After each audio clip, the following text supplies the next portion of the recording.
Tais-toi Siam, je filme. Voilà, bah, la vidéo commence.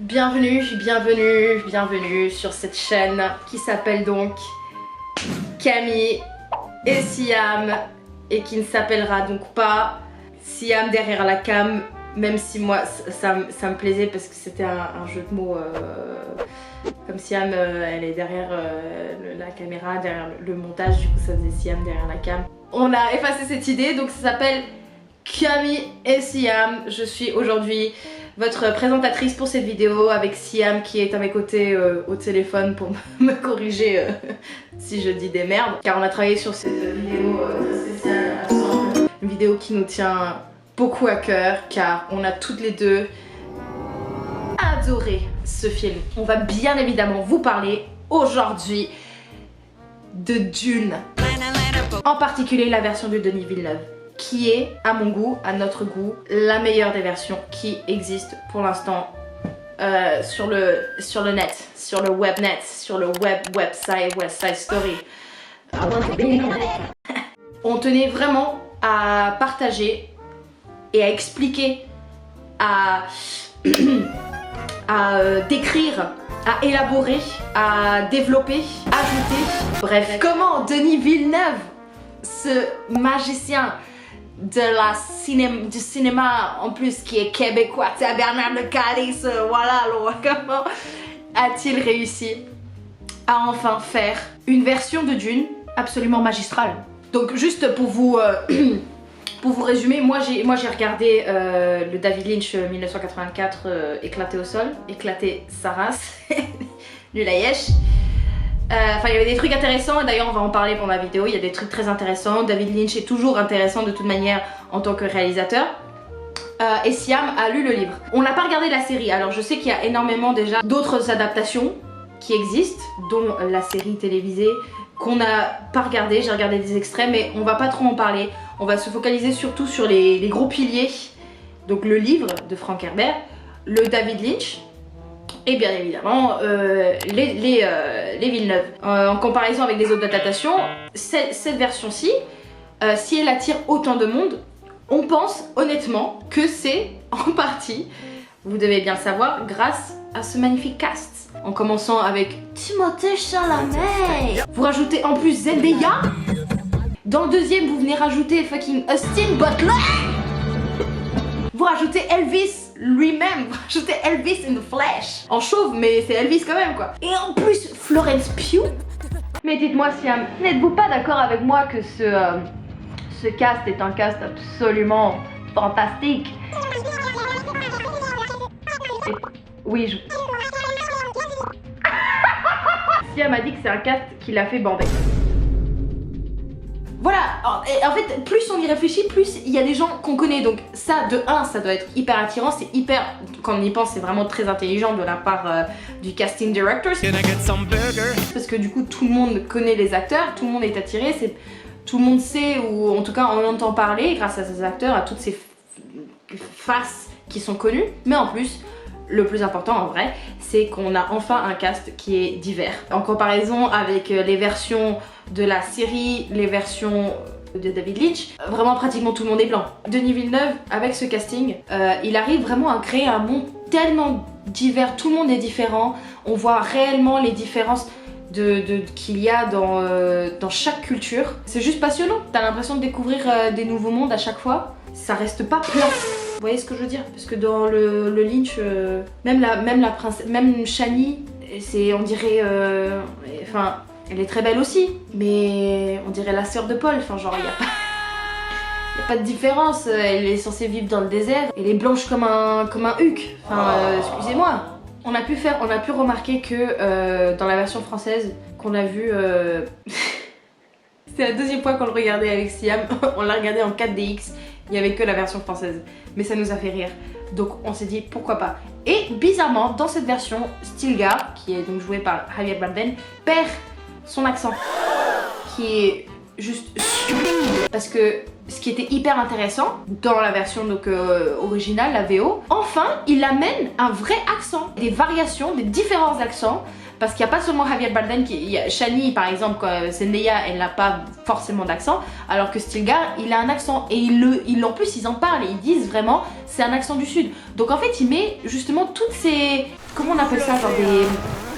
Enfin toutes ces variations qu'il y a dans la culture fremen même à l'intérieur, juste il le développe à 100% parce que dans le livre bien évidemment on peut pas entendre cet accent mais lui il le met vraiment en image. Je sais pas pourquoi depuis ce matin j'ai un goût de sang dans la gorge. Donc premièrement, on va parler de cette vision artistique de Denis Villeneuve. Moi, à notre avis, avec Siam derrière la cam, qui est un grand fan, il respecte énormément l'œuvre originale. Une des premiers problèmes qu'il y avait eu aussi, qui avait été donc difficile pour les lecteurs de Dune, certaines personnes ont mal compris le but de cette figure messianique de Paul. Ils ont compris que c'était juste... un héros qui voilà trouvait enfin une vengeance, alors que Frank Herbert c'était pas du tout ce qu'il voulait dire. Il voulait au contraire que ça soit une critique pour ce genre de personnes qui peuvent être totalement dans leur Delulu era. And what gave you the confidence? Delusion. Et qui rassemble beaucoup de peuples pour en gros faire du caca boudin quoi. Ce que fait un peu Paul quoi. D'une certaine manière, à la fin on se rend compte que c'est un anti-héros, et moi qui n'avais donc pas lu le livre et j'ai juste vu les autres versions, dans la version par exemple de David Lynch, quand j'ai vu Paul, il semblait vraiment comme l'homme ami avec tout le monde. La performance de McLennan, c'est vraiment cet homme vaillant qui essaye de lutter contre cette force, il essaye de vraiment sauver la planète. Kyle, d'ailleurs allez checker son compte Insta, il est vraiment extrêmement drôle sur le compte Insta, c'est un fucking Gen Z, c'est juste une petite parenthèse parce que j'adore cet acteur. Mais sa version de Paul n'est pas assez pour moi fidèle à ce que Frank Herbert voulait représenter à travers Paul. Donc voilà, le choix de montrer un Paul au contraire beaucoup plus silencieux, d'après la lecture de Sissi l'hippopotame. Pour elle l'a interprété, et moi d'ailleurs c'est ce que j'ai pu ressentir à travers le Denis Villeneuve, que ça fait partie en fait du personnage de Paul Atreides. Ce qui va m'amener à vous parler donc de cette installation de la méfiance dans le film de Denis Villeneuve, l'installation de la méfiance de cette figure messianique de Paul, qui va donc beaucoup plus vers la vision que voulait représenter Frank Herbert, qu'en fait Paul n'est pas un gentil. Il devient un peu comme Daenerys Targaryen. Je vous parle en comparaison avec Game of Thrones, où Daenerys, spoilers, hein, on se rend compte qu'en fait elle pète un câble et qu'elle tue tout le monde. Le truc ça a été fait hyper rapidement, sans aucun foreshadowing, vous savez, il y a rien eu avant pour nous dire, enfin si, il y en a qui vont dire qu'il s'est passé quelques petits trucs avant ça, mais franchement c'est arrivé beaucoup trop vite, alors que là justement il a pris son temps. Moi c'est pour ça que je le juge pas par rapport à la première partie, le Dune 1, où Timothée est beaucoup plus tranquille, beaucoup plus observateur. Je trouve que il a eu le temps, il s'est permis justement de poser une image de quelqu'un qui change du jour au lendemain, mais pendant tout un film entier, il a pas du tout l'air fou. Alors que dans le deuxième, on voit la progression de quand il devient, quand il pète vraiment un câble. Bah, il a encore sain d'esprit dans le sens, il sait ce qu'il veut, oui, il pète pas un câble, il fait pas n'importe quoi, il continue justement avec ce côté stratège du gars.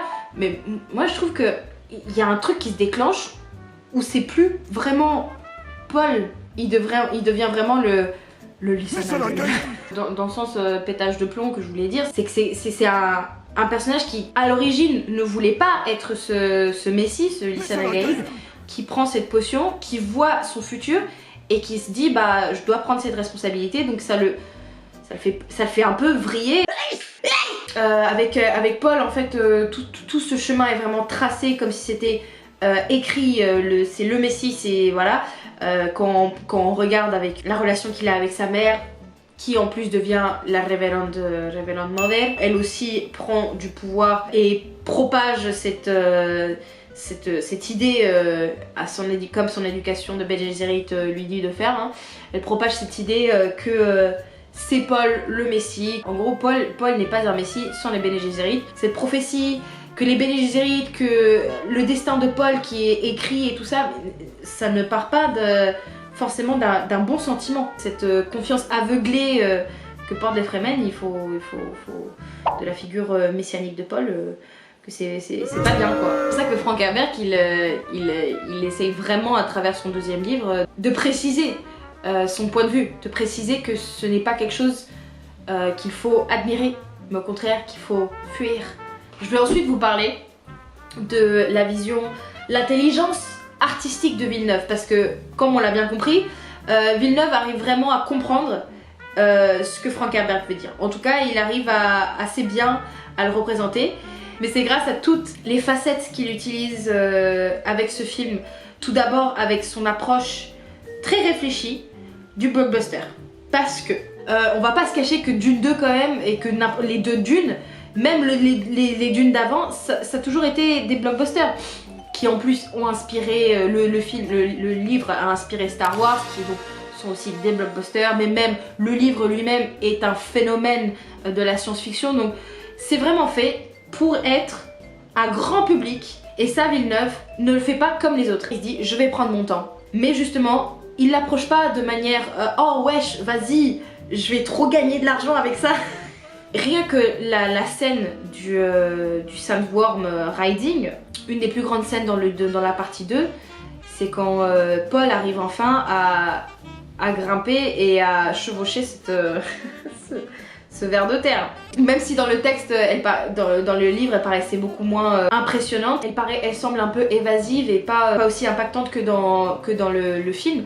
Denis Villeneuve, il prend cette source et il la refait à sa sauce pour ajouter le côté donc un peu blockbuster, avec des énormes moyens de filmer qui peut donc s'offrir, vu que c'est un gros film à un budget de 190 millions de dollars. Une ingéniosité qui pour moi est au même niveau que fucking Les Dents de la Mer, comme tous ces films blockbusters à gros budget, qui montrent vraiment la vision du réalisateur, et c'est pas un truc hyper générique comme font beaucoup de Marvel. Là, pour vous dire par exemple, en revenant avec la scène du ver de terre, Denis Villeneuve a carrément construit sa propre dune avec l'aide de machines raclées pour que la dune où va être Paul montre ce côté brillant et le côté sombre de la dune. La science qu'il y a derrière, c'est-à-dire qu'il fait vraiment tout son possible pour que les images soient réelles. Même la lumière, comme Barry Lyndon, Stanley Kubrick, il attend que la lumière soit à un moment précis pour filmer les scènes.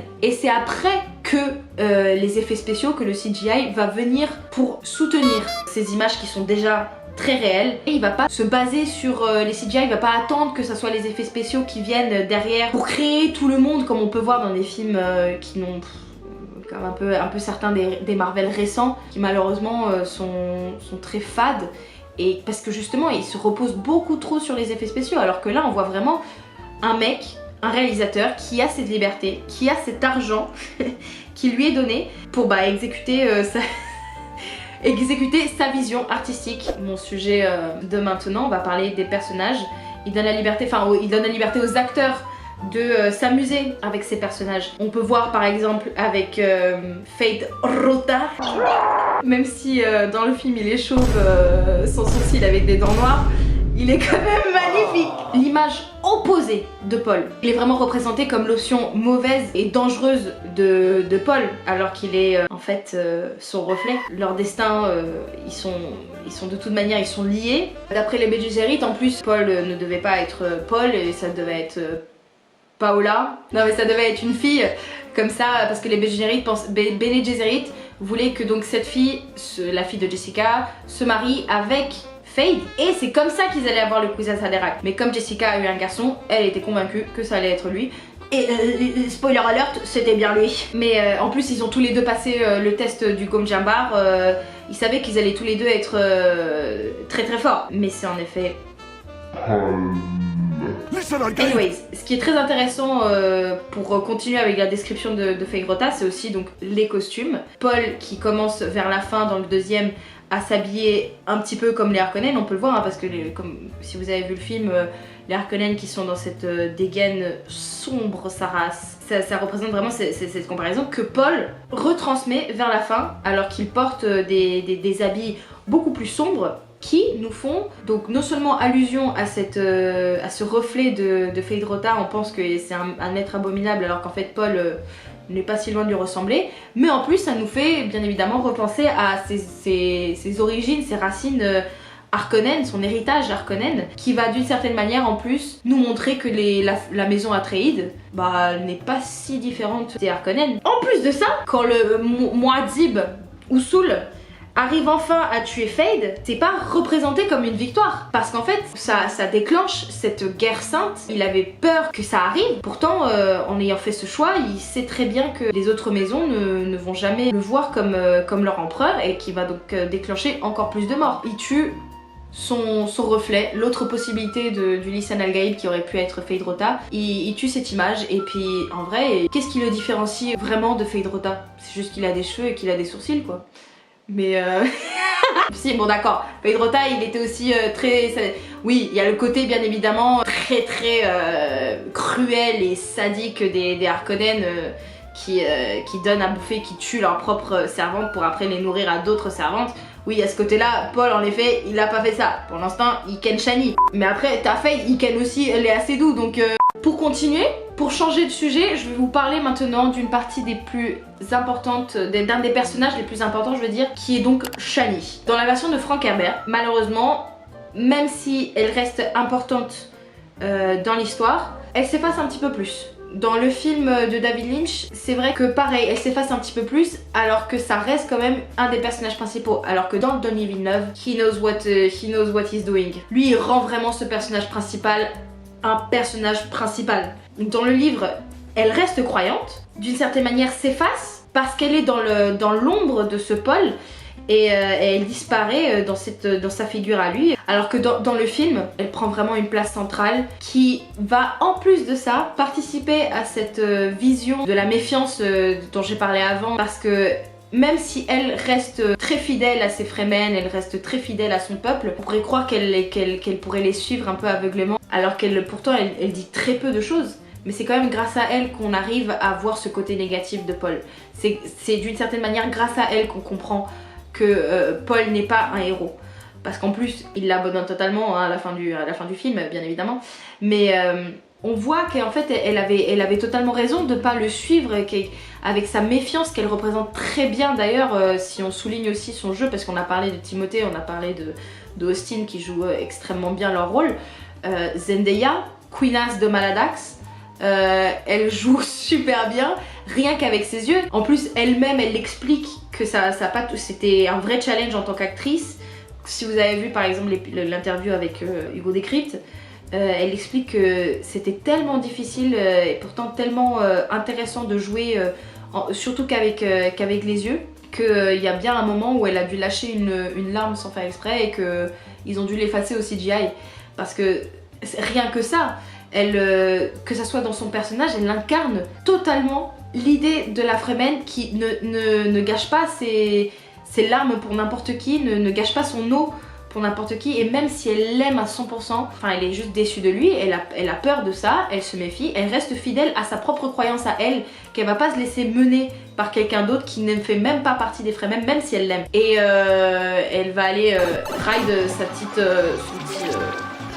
petit vermisseau personnel. Elle est représentée vraiment, elle prend une part très importante vu qu'elle représente un peu le compas moral parmi tous ces autres personnages qui sont complètement omnubilés par cette prophétie, par ce Lisan al-Gaïb. Sur ce, je vais passer au point le plus intéressant de tout ça. La réécriture de Denis Villeneuve pour recentrer les femmes au cœur de l'histoire.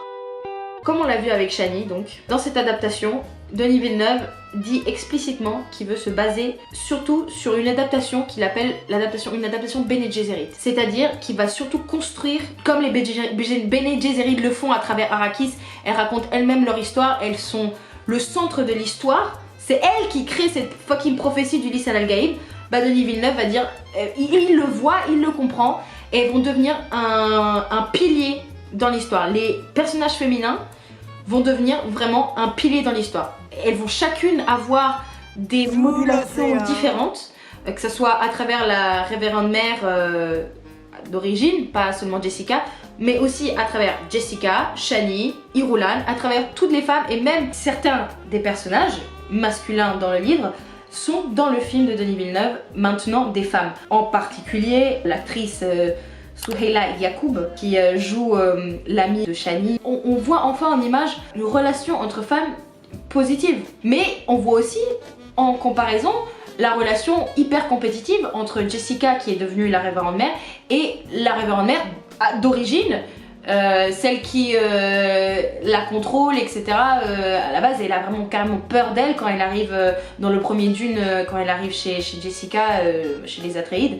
On a l'impression qu'elle a vraiment peur d'elle, alors que dans le deuxième, au contraire, ça y est, elle a pris dessus, ça y est, c'est la révérende mère des fucking Fremen. En fait, chaque femme, même si on a l'impression que c'est un personnage secondaire, on entend toujours ce qu'elle pense, on entend toujours ce qu'elles disent. Leur rôle est très important, ce que d'ailleurs Frank Herbert mentionne plusieurs fois qu'en fait le statut des Fremen est égal entre femmes et hommes, que c'est tous de bons guerriers, ils sont tous importants. On voit aussi dans le personnage, par exemple dans le livre de Liet Kynes, qui est donc le fils de Pardo Kynes, qui était le premier chercheur à être envoyé par l'empereur sur Arrakis. Il est donc né d'une mère Fremen et d'un père qui travaillait pour l'empereur. Donc dès sa naissance, il, dans le livre, essaye de vraiment continuer avec de reprendre les responsabilités de son père et de continuer de travailler pour l'empereur, mais elle continue quand même de garder son esprit Fremen qui lutte quand même contre les Harkonnen, et pour libérer le peuple Fremen, c'est elle qui va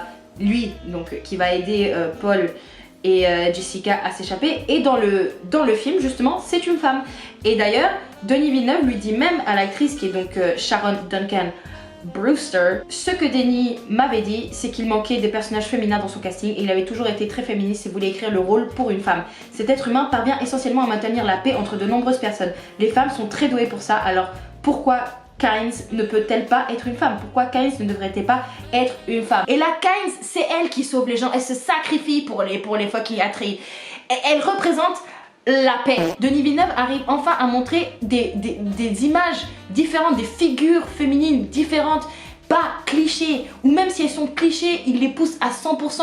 Pour continuer, on va totalement changer de sujet, on va parler maintenant de l'esthétique. Parce que l'esthétique du film, même si c'est en lien bien évidemment avec tout ce que j'ai dit avant, l'esthétique du film à part entière, et c'est juste la crème de la crème quoi. J'ai déjà plus de batterie.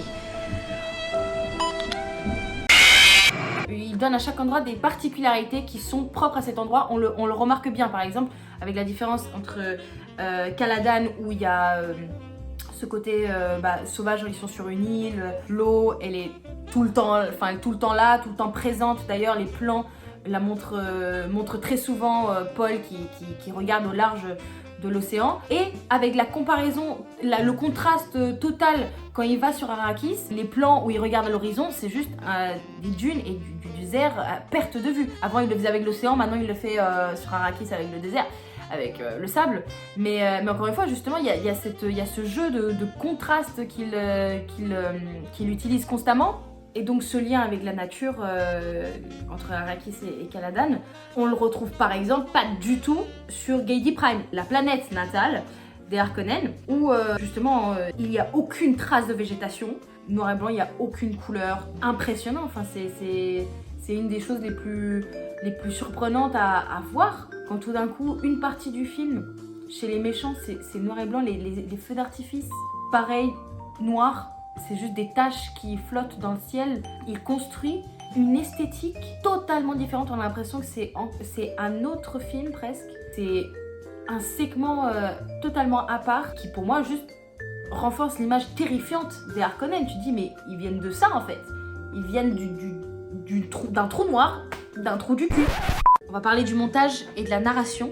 Cette immersion dans l'univers de Dune, il vient Denis Villeneuve jouer avec tous nos sens, tout ce qui est sensoriel, que ce soit dans le choix des décors, des plans et tout ça, qui ramène un petit peu à la vraie vie. Tout ça est aussi amené grâce à la contribution de son magnifique monteur, Joe Walker, qui a fait un travail de psychopathe. Au lieu de montrer juste le monde de Dune, comme on disait, il y a l'aspect sensoriel où tout est rapproché on voit les flottements de l'épice par-dessus le sable, on ressent physiquement le vent, en plus on le vit à travers la musique qui est la partie suivante parce qu'il faut absolument que je parle de la musique. L'intelligence qu'il porte avec le montage, quand par exemple pendant les scènes intérieures, il coupe juste après à une scène dans le désert, nos yeux réagissent exactement de la même manière, comme si c'était la vraie vie. Comme si on était à l'intérieur, on sort, tout d'un coup il y a le soleil qui nous frappe aux yeux,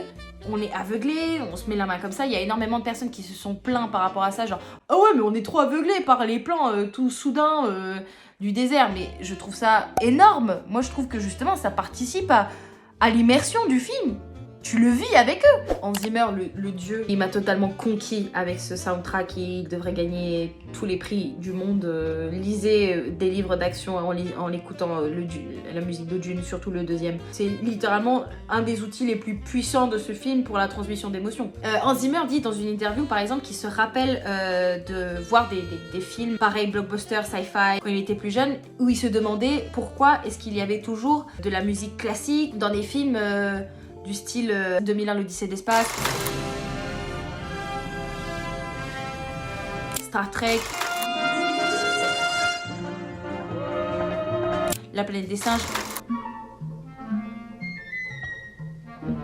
Pourquoi des films qui sont censés être sur un futur ou sur une différente planète et tout ça, pourquoi est-ce qu'ils ont toujours cette influence d'orchestre européen, la période romantique, toutes ces tonalités. Et quand Denis Villeneuve et lui ont commencé à travailler ensemble et que les deux sont fans de Dune, ils se sont tous les deux laissés cette liberté d'essayer de reproduire le plus possible ce qu'on pourrait ressentir en lisant Frank Herbert, mais aussi en se laissant cette liberté immense de faire ce qu'il voulait et d'inventer, même de jouer avec ça. Par exemple, rien que dans le chant des Sardaukar, terrifiant. C'est tellement original, tellement c'est sorti de nulle part que ça reste coincé dans la tête. En plus, en commençant le film de cette manière, bah on comprend directement que what the fuck, ça va pas du tout être comme tous les autres films. Des influences à la culture réelle, que ça soit dans le chant des Sardaukar qui ressemble énormément quand même à Mongolian Throat Singing. Mais en plus de ça, il y a d'autres influences encore mélangées tout ensemble, qui se basent par exemple sur les chants qu'il peut y avoir en Inde. Je pense particulièrement à la femme qui fait le Aheya,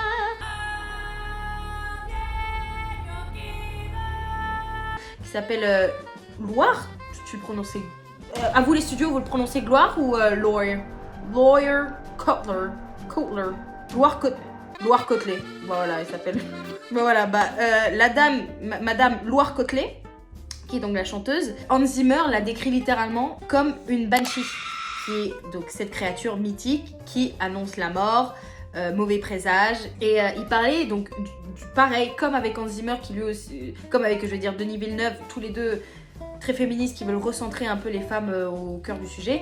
Il dit que, voilà, comme je vous dis, c'est peut-être pas le personnage principal, mais elles sont là. Ils sont dans les campagnes, dans les villes. C'est les forces sous-jacentes de l'histoire. Donc voilà, this was all over the place, but it was a very long process avec mes appareils qui marchent pas bien, donc Allez voir Dune 1 et Dune 2. Denis Villeneuve est un génie. Voilà, il chamboule Hollywood, il chamboule mon cœur, il chamboule les acteurs, il est allez. En plus le micro il a arrêté de fonctionner, donc un appareil photo qui s'éteint au bout de 2 heures, enfin 1 heure, 1 heure et demie, un micro qui marche pas. En même temps je l'ai acheté chez Claire's, à quoi je m'attendais. Une pote qui se fout de ma gueule, qui va sûrement se foutre encore plus de ma gueule en montant cette vidéo. La vidéo est terminée maintenant.